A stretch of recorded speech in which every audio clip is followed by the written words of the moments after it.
What's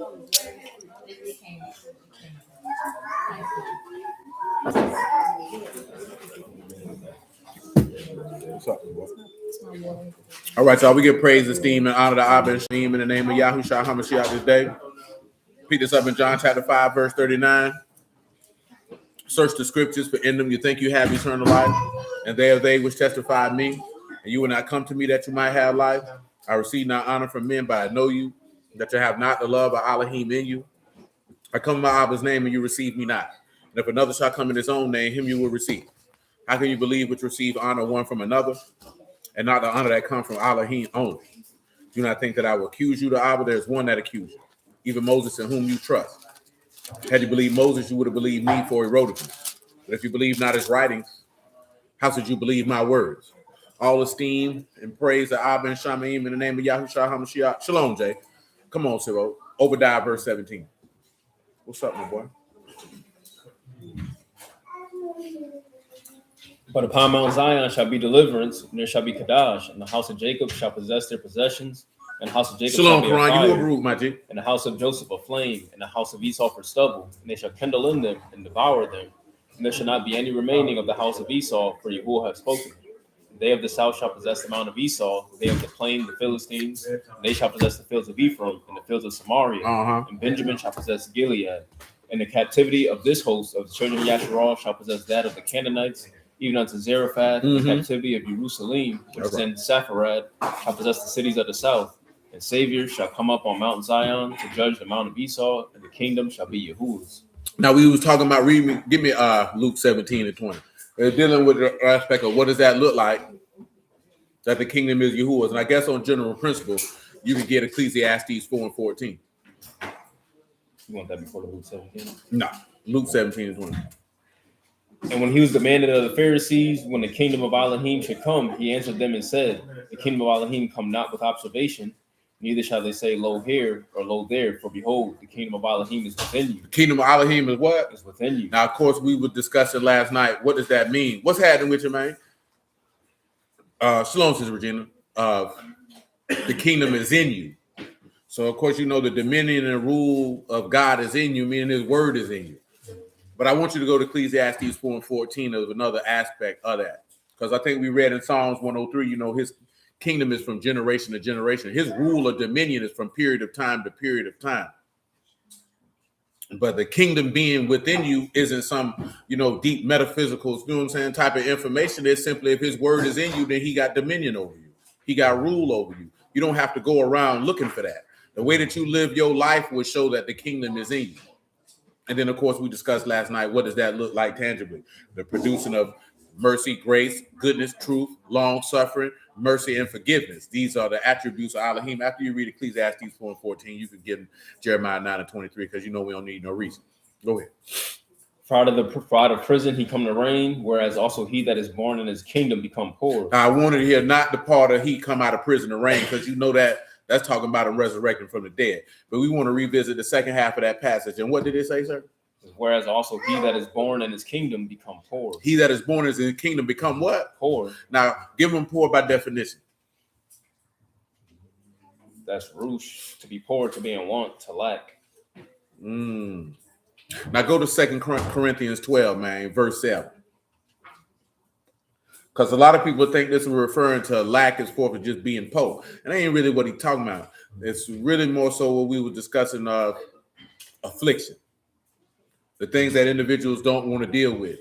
You know what I'm saying? That affliction can look however Yahuah deem it to look for any individual. You know what I'm saying? Hold on, so you say someone said to me in the gym earlier after Sabbath that we're all God, and quoted the verse, and we just looked at the kingdom within us. Because I know everybody going crazy right now to a certain extent, because you know they bombed over there. And like I told my dog, them, you know, them center problems. That ain't got nothing to do with me. And I'm really genuinely unconcerned. Because we just talked about this a couple weeks ago. Okay, if they go to war, so what? He told you there would be wars and rumors of wars, and that's not the end. That's just the beginning of sorrows. So that's not even something that you should be amped up about, thinking like, hey, it's finna be over. Yeah. You know what I'm saying? Now, it ain't finna be over yet. It's just finna get crunk up. Like I was just telling my dog, man, just, you know, basically what we were talking about a couple weeks ago. Just because something happens on the geopolitical stage, I don't look at that as meaning that, oh, God finna come back. Because people do that every time something happens, and then what ends up happening is nothing happens, and then that damages your credibility, and then people want to blame the word because you said these things. Case in point, when Israel and Palestine was going through that last year, everybody was like, oh, that must be the end time coming. And guess what? Nothing happened. Everything has continued on as it normally did. You know, people went to school, went to work, people was hunting, people were doing crimes, everything just kept on going like it was going. This man told you explicitly and specifically what to look for to know that it's at the door. You feel me? And when we can read it in Mark 13 in general principle in a moment. But what I got you holding right there, man. 2 Corinthians 12 and 7. Now read that. Saying, lest I should be exalted above measure through the abundance of the revelations, there was given to me a thorn in the flesh, the messenger of Hashatan to buffet me, lest I should be exalted above measure. For this thing I besought the Lord thrice, that it might depart from me. And he said unto me, my grace is sufficient for you, for my strength is made perfect in weakness. Most gladly, therefore, will I rather esteem in my infirmities, that the power of a Mashiach may rest upon me. Therefore, I take pleasure in infirmities and reproaches and necessities and persecutions and what and distresses and what for Mashiach's sake. For when I am weak, then am I strong. And that's a part of being made poor. You know what I'm saying? You might have to go through some things.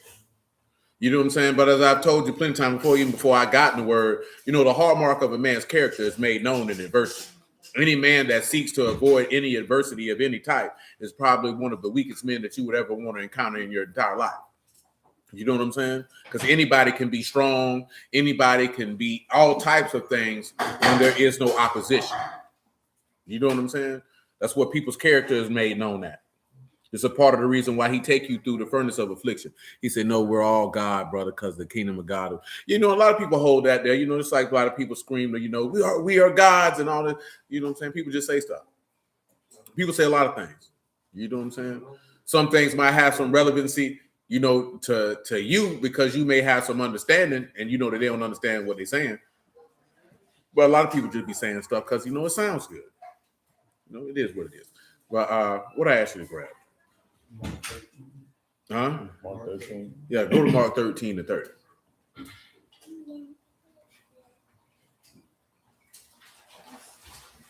Truly I say unto you, that this generation shall not pass till all these things be done. What else? Shamahim and earth shall pass away, but my words shall not pass away. And what else? But of that day and that hour know no man, no, not the Malachim which are in Shamahim, neither the Son, but the Abba. Take you heed, watch and pray. Taking heed and do what? Watch and pray. Take heed and do what? Watch and pray. So the first thing he told you is you need to pay attention, you need to be watching, and then you need to make supplications. This is explicitly what he told you to do. What else did he tell you to do? For you know not when the time is. The Son of Man is Brother Mark. As a man taking a far journey who left his house and gave authority to his servants. Gave authority to his who? To his servants. And what authority do they have? Man his work and commanded the porters. See, now we didn't talk about this before. He said he gave all his servants authority to do what?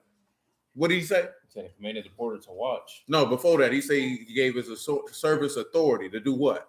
And to every man his work. To every man his work. So if you recall, it's been a long time since we talked about that. Who are his servants who he gave authority to? He gave some apostles, some prophets, some evangelists, some teachers. What do they have authority for? Because they watch for your soul. You know what I'm talking about? What do they have authority over? They have authority over the things that pertain to God, not you specifically, not your life specifically, not that this person can tell you, you got to do X, Y, Z. No, if the word say you got to do X, Y, Z, he has the authority to dispense that to you. But you should know by now, you can't make nobody do nothing they don't want to do. Because we were just having this conversation with a dude. He's Nuwapian. He got upset because, you know, y'all know who Dr. York is. And he was like, I believe Dr. York is innocent. I'm not going to believe no nigga who got 135 counts of child molestation and pled guilty to it is innocent. It's not because the white folks said you did it. You said you did it. You know what I'm saying? Because if you would have went to trial and lost, it's different. See, he pled guilty because he wanted 15 years. The judge said, no, that ain't enough time. He need to get at least 40. And then he went to trial and got 135. Yeah. You know what I'm saying?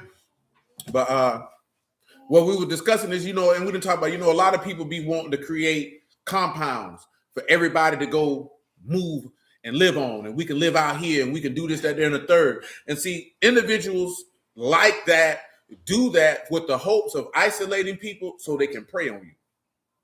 You know what I'm talking about?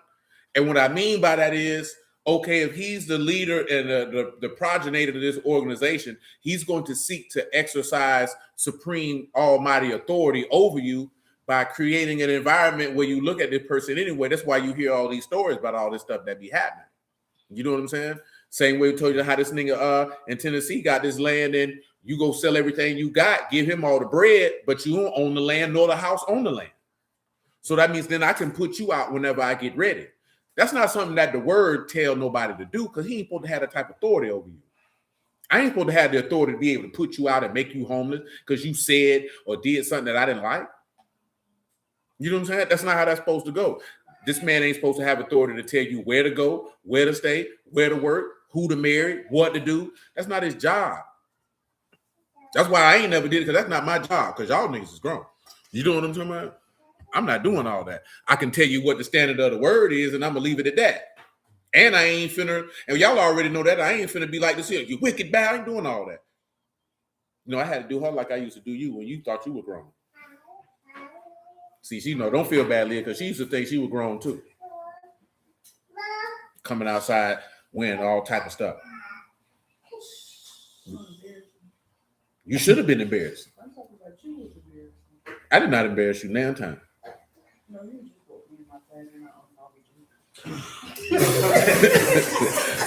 You see that's how she knows she was wrong. We gonna talk about I'm gonna unfollow you because you wrong. You see how she said it up? Wrong. Because you thought you were grown. Nah, that's debatable. Yeah, that's what she did. Unsubscribe. Cause I'm like this here, yeah. Cause all I said is you ain't grown. I just told you wasn't grown. That's all I said. I ain't say I could have said you look like a 2-bit whore, but I didn't say that. I said you ain't grown.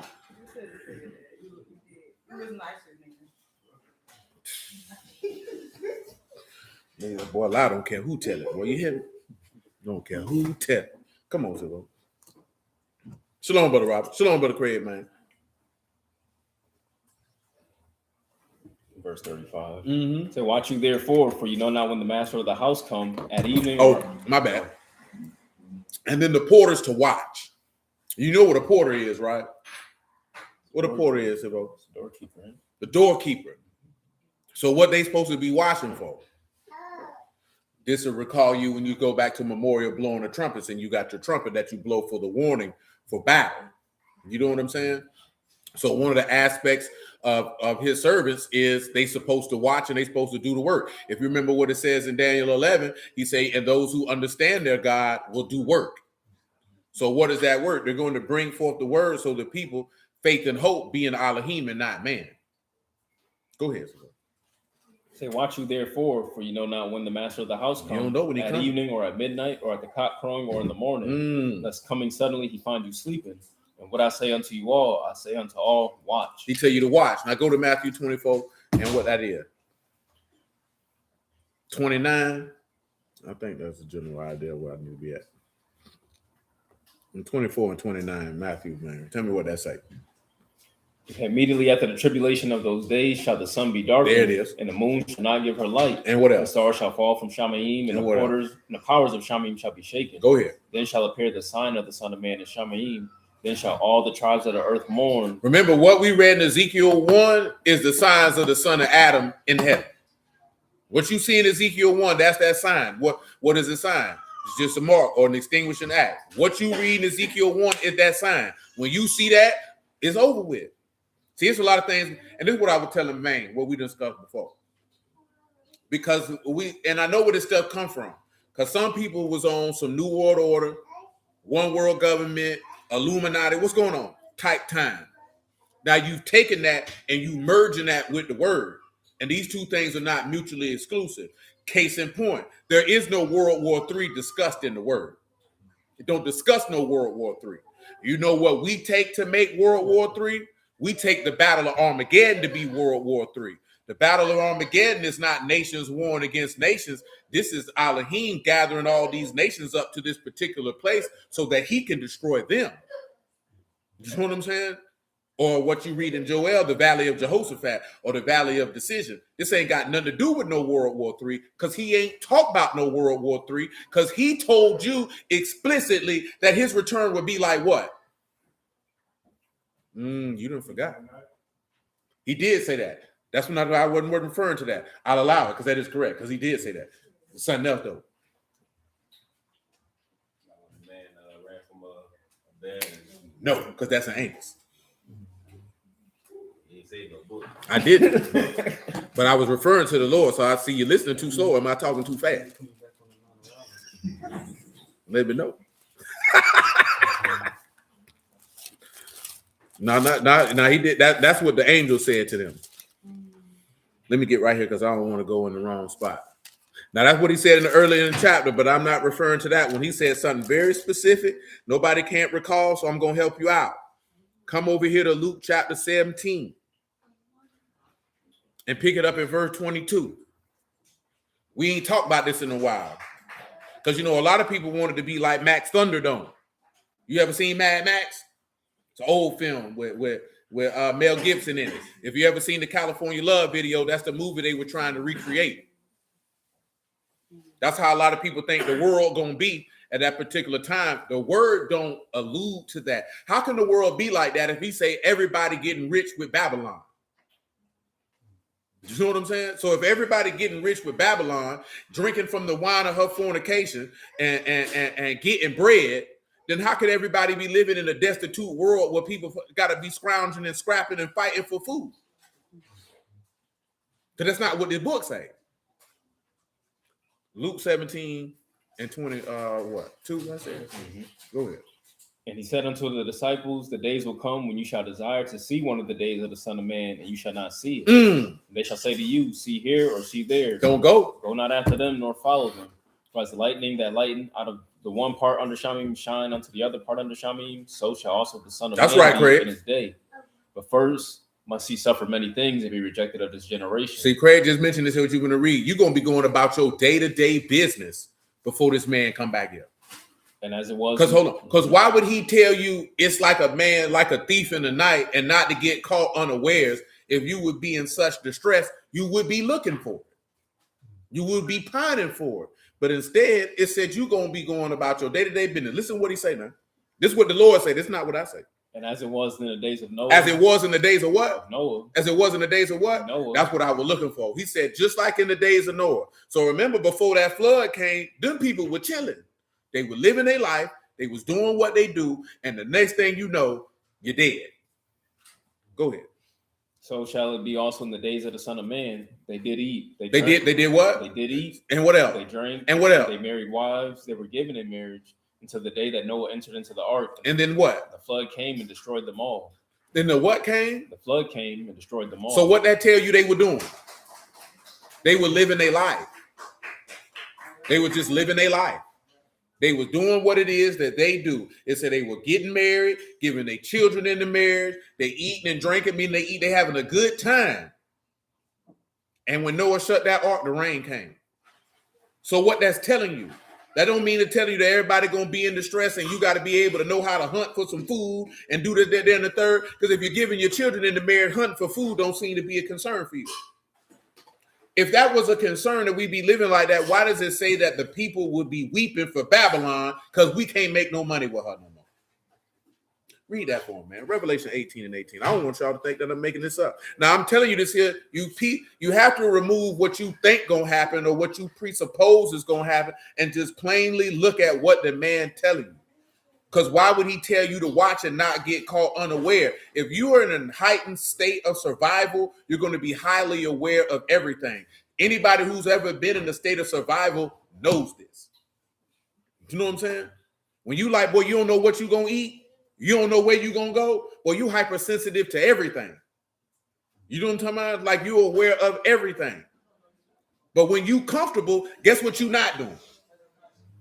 You're complacent. And when you're complacent, you get lazy. When you get lazy, you ignore things. And then you get caught slipping.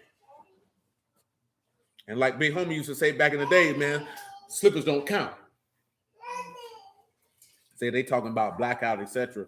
I had to measure that info again. I mean, people talk about a lot of things because people want the worst case scenarios that they are not prepared for. And when I say not prepared for, I'm not talking about with money. I'm not talking about with food stocked up. I'm talking about spiritually and mentally and emotionally. You're not prepared for what you desiring to come. But what did he tell you? Don't desire. That's what the verse you mentioned. Don't desire the day of Yahuah, because that's a day of darkness and not light. He said that's like the day a man ran from a bear and got met by a lion. Man put his hand on the wall, got bit by a scorpion. Ain't nothing good about that day. Because what did Peter tell you? He said, those of us who are of the promise, we look for a new heaven and a new earth where dwell righteousness. I know he going to render the vengeance, so I'm not looking forward to that. Why you want to look forward to a day where ain't no light in it? That's crazy. You know what I'm saying? But go ahead. And cried when they saw the smoke of her burning, saying, what city is like unto this great city? And they cast dust on their heads and cried, weeping and wailing, saying, alas, alas, that great city. That great city. Wherein we were made rich. Wherein we were made what? We're made rich. Made what? Rich. Oh. All that had ships in the sea by reason of her costliness. For in 1 hour is she made desolate. You see that there? What they crying about? We was getting money with her. Now, Emma just thinks she's thinking we would be hiding from the beast. Some of our people will be hiding from the beast. Some of us will be killed. Some of us will be in prison. But that's only for the saints. So to be clear, Emma, I'm not necessarily referring to the saints specifically, more so the population in totality. People going to be living their life. Because remember, he's only going to make war with the saints. This goes back to what we were discussing Wednesday. And when we were talking about the mark of the beast, and they say you won't be able to do what? See, that takes you in line with what did Esau do? He did what? He forsook his birthright.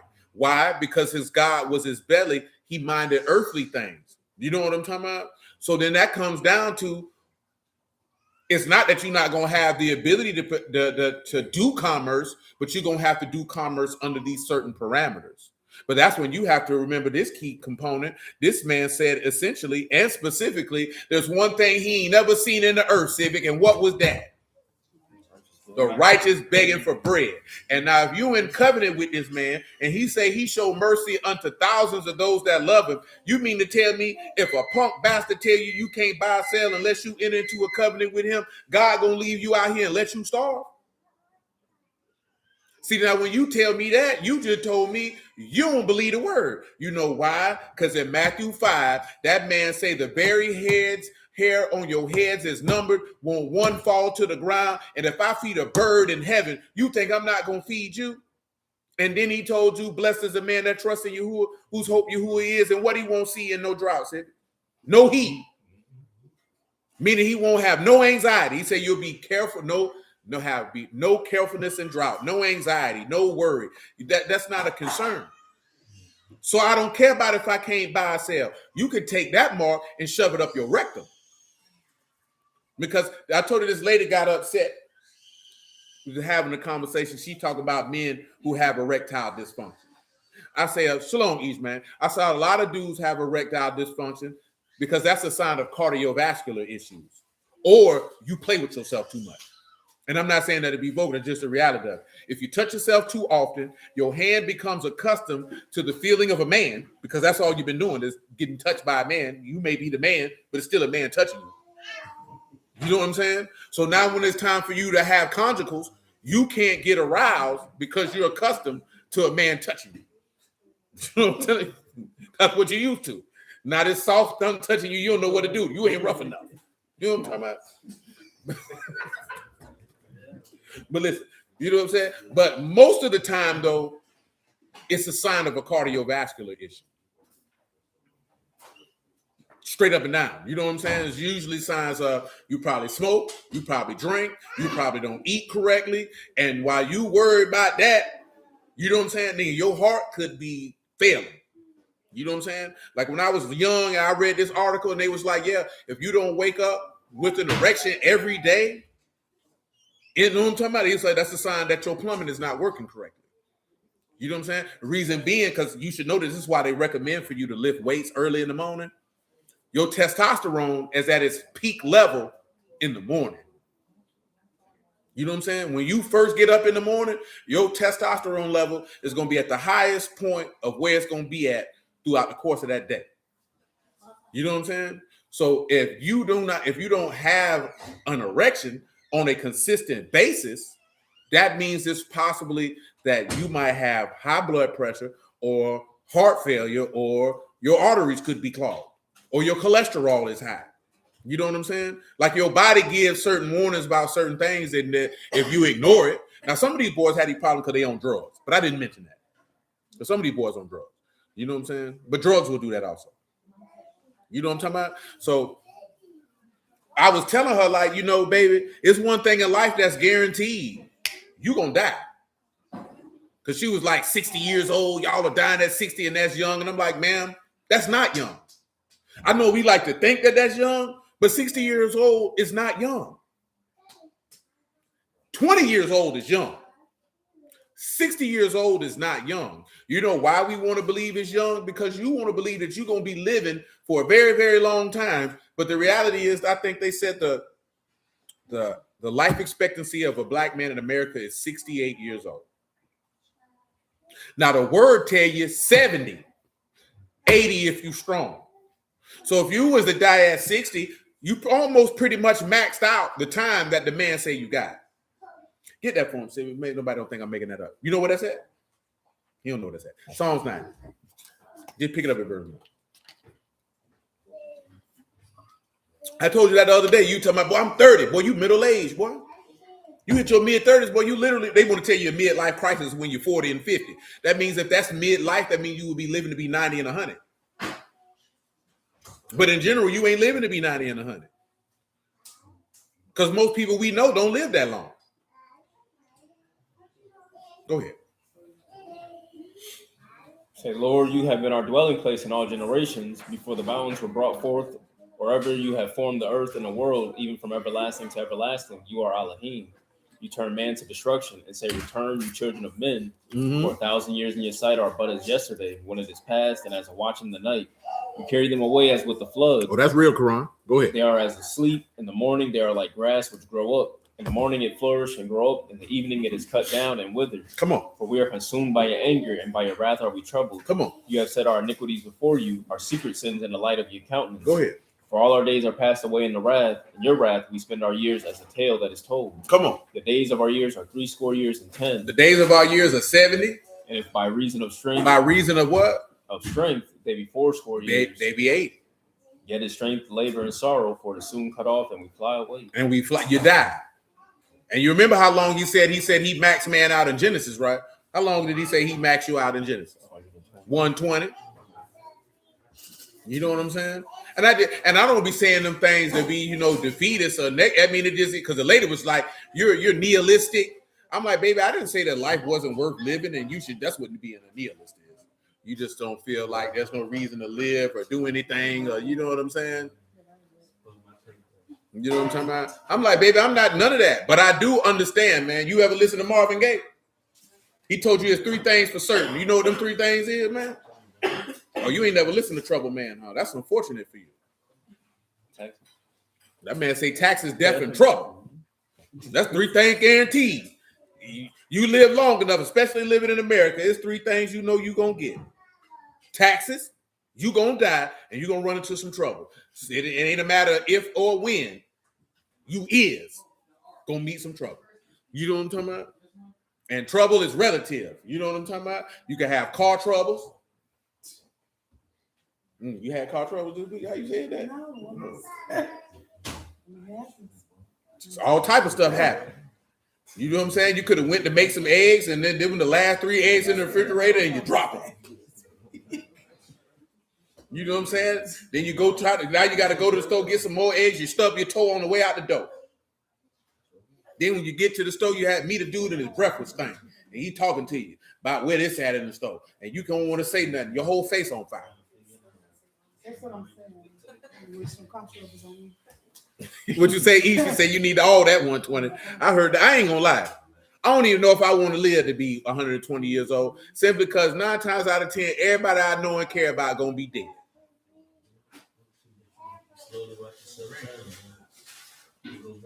No, because it's a weird dichotomy because you want to live as long as possible, but then you go to think about my parents dead, my grandparents dead, my aunties and uncles dead, a lot of my friends dead. You know what I'm saying? If you live to 120, God forbid, one of your children might be dead.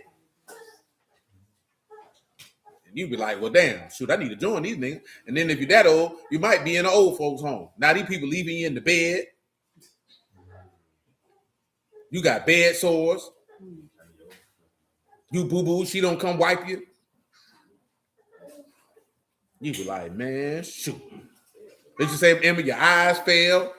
And then on top of that, and then you just sitting there waiting for death. If you're not active and move around. And that's, you know what I'm saying? You say you feel like you had enough already sometimes. I feel you. And like he said, that's an unbearable pain. We go to think about all the people who you care about and love and they gone. It's a couple people who done passed after their spouse passed. You say, Mickey, your daddy made it to 71. Shoot, my daddy made it to 66. You know what I'm saying? He literally died about a month after his 66th birthday. My mama made it to 68. Shoot, my auntie was out of here at 42. I think my grandma was 56. And my grandma was like 60. No, my granddaddy was like 60, 61. You know what I'm saying? I know that's right. Craig say his man still going strong at 84. You know what I'm saying? He's 92. My grandma like, She probably still whoop you, huh? She still me. Mine like 95 or 96. You know what I'm saying? And that's a beautiful thing because some people don't get to see. Because I seen a dude say I'm talking about your grandmas with the Bibles on her. I be like, you know, nigga, grandma dead, right? Because niggas go be thinking about grandmas from the 70s and 80s. Them women are dead. I ain't saying that to be funny. This 2026. Nigga reminiscing on the time of grandmas that ain't even here no more. Niggas my age of grandmas now. You know what I'm talking about? My peers are grandparents. They have grown children. Your mama had you young, though. When I say young, I mean you leave her early 20s. How old your mama is right now?